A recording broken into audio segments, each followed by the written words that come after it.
Once again welcome back to the world of arena. അപ്പോൾ ഇന്ന് എൻ്റെ ലൈഫിലുണ്ടായ ഒരു ഇൻസിഡൻ്റ് ആണ് കേട്ടോ ഞാൻ ഷെയർ ചെയ്യാൻ പോകുന്നത്. അതെന്താണെന്ന് വെച്ചാൽ 10th സ്റ്റാൻഡേർഡിൽ പഠിക്കുമ്പോൾ ഞങ്ങൾ ഊട്ടിയിലേക്ക് ടൂർ കൊണ്ടുപോയി സ്കൂളിൽ നിന്ന്.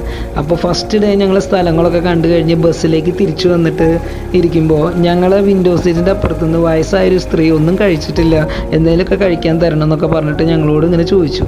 അപ്പോൾ പെട്ടെന്ന് ഞങ്ങളത് കണ്ടപ്പോൾ വയസ്സായ ഒരാളല്ലേ, അപ്പോൾ ഞങ്ങൾ എൻ്റെ ഫ്രണ്ട് കയ്യിലുണ്ടായിരുന്ന കുറച്ച് പൈസ എടുത്ത് കൊടുത്തിട്ട് പറഞ്ഞു, സ്നേഹത്തോടെ സംസാരിച്ചു, നിങ്ങൾ പോയി ഭക്ഷണം കഴിച്ചോ എന്ന് പറഞ്ഞു.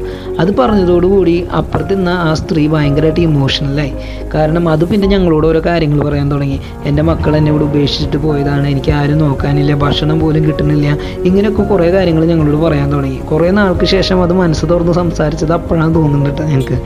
അങ്ങനെ സംസാരിച്ച് ബസ് എടുക്കണ വരെ അത് ഞങ്ങളോട് സംസാരിച്ചു. അത് കഴിഞ്ഞ് ബസ് സ്റ്റാർട്ട് ചെയ്ത് പോയപ്പോൾ ഞങ്ങളപ്പോൾ ശരി എന്നൊക്കെ പറഞ്ഞിട്ട് പോയപ്പോൾ അത് ഭയങ്കര ഹാപ്പി ആയിട്ട് ഞങ്ങൾ ബ്ലസ്സൊക്കെ ചെയ്തിട്ട് ഞങ്ങളെ പറഞ്ഞു വിട്ടു. അപ്പോൾ അത് കഴിഞ്ഞ് ഞങ്ങൾ ബസ് എടുത്തു. ഞങ്ങളിങ്ങനെ പൊയ്ക്കൊണ്ടിരിക്കുമ്പോൾ ഞങ്ങൾ സംസാരിക്കുകയായിരുന്നു കേട്ടോ ഓരോരുത്തരുടെ ലൈഫിലെ കഷ്ടപ്പാടും കാര്യങ്ങളെ പറ്റിയിട്ടൊക്കെ. അപ്പോൾ ഞങ്ങളുടെ സാർ ഇത് കണ്ടിട്ട് ചോദിച്ചു, നിങ്ങൾ എന്താ പറയണതെന്ന് പറഞ്ഞപ്പോൾ ഞങ്ങൾ സാറിനും കൂടി കറക്റ്റ് എൻ്റെ ഒരു സ്റ്റോറി ഞങ്ങൾ എക്സ്പ്ലെയിൻ ചെയ്ത് കൊടുത്തു. അപ്പോൾ അതിനുശേഷം സാറ് പറഞ്ഞു, അങ്ങനെ തന്നെയാണ് എല്ലാവരും, ഓരോ ദേശത്തിലും ഓരോ ഇമോഷനിലും നമ്മൾ ഓരോന്ന് ചെയ്യും, അതിനുശേഷം നമ്മളൊന്ന് തിരുത്താമെന്ന് വിചാരിക്കുമ്പോഴേക്കും ഒരുപാട് ലേറ്റ് ആയിട്ടുണ്ടാവുമെന്ന് ആൾ പറഞ്ഞു. എന്നിട്ട് ആൾ ഞങ്ങളോടൊരു സ്റ്റോറി പറഞ്ഞു. അതെന്താണെന്ന് ഞാൻ പറയാം. ഒരു അച്ഛനും മോനുണ്ടായിരുന്നു. മോൻ ഭയങ്കര ഷോർട്ട് ടെമ്പേർഡായിരുന്നു. അങ്ങനെ ഇരിക്കുന്ന സമയത്ത് മോന് തന്നെ മോൻ്റെ ആ ഒരു ദേഷ്യം ബുദ്ധിമുട്ടായി തുടങ്ങിയപ്പോൾ അച്ഛനോട് പറഞ്ഞു, ഞാൻ ഭയങ്കര ഷോർട്ട് ടെമ്പേർഡാണ്, എനിക്ക് ഭയങ്കര ദേഷ്യമാണ്. അപ്പോൾ അച്ഛൻ പറഞ്ഞു, നീ ഒരു കാര്യം ചെയ്യും, നിനക്ക് ദേഷ്യം വരുമ്പോഴൊക്കെ ഓരോ ആണി എടുത്തിട്ട് ഡോറും അടിക്കാൻ പറഞ്ഞു. അപ്പോൾ അവൻ ഓക്കെ എന്ന് പറഞ്ഞിട്ട് പിന്നീട് അങ്ങോട്ട് ദേഷ്യം വരുമ്പോൾ അവന് ഓരോ ആണി എടുത്തിട്ട് ഡോറും അടിക്കാൻ തുടങ്ങി. ലൈക്ക് പ്ലൈവുഡിൻ്റെ ഡോറും അടിക്കാൻ തുടങ്ങി. ആദ്യം ഒരു 50 എണ്ണം വെച്ചടിച്ചു, പിന്നെ അത് 25 എണ്ണമായി, പിന്നെ 10 എണ്ണമായി, പിന്നെ അവനൊന്നും അടിക്കാണ്ടായി. അപ്പോൾ അവൻ്റെ അച്ഛനോട് പോയി പറഞ്ഞു, ഞാനിപ്പോൾ ഡോർമത്തെ ആണിയടി നിർത്തി, എൻ്റെ ദേഷ്യമൊക്കെ മാറി. അപ്പോൾ അച്ഛൻ പറഞ്ഞു, വെരി ഗുഡ്, അപ്പോൾ നീ ഒരു കാര്യം ചെയ്യും, ഇനി ഓരോ ഡോറുമ്മയും അടിച്ച ആണി വലിച്ചൂരി എടുക്കാൻ പറഞ്ഞു. അപ്പോൾ അവൻ പറഞ്ഞു ഓക്കെ. എന്നിട്ട് അവൻ ഇടയ്ക്കിടയ്ക്ക് ഇങ്ങനെ ദേഷ്യം ഇല്ലാത്ത സമയത്ത് വെറുതെ ഇരിക്കുന്ന സമയമൊക്കെ ആകുമ്പോൾ അവൻ ഓരോ ആണി ഇങ്ങനെ എടുക്കാൻ തുടങ്ങി. അവസാനം മുഴുവൻ ആണി മുഴുവൻ എടുത്തു കഴിഞ്ഞു. അത് കഴിഞ്ഞിട്ട് അവൻ അച്ഛനോട് പറഞ്ഞു, അച്ഛാ ദേ ആണികളൊക്കെ ഞാൻ എടുത്തു കഴിഞ്ഞു.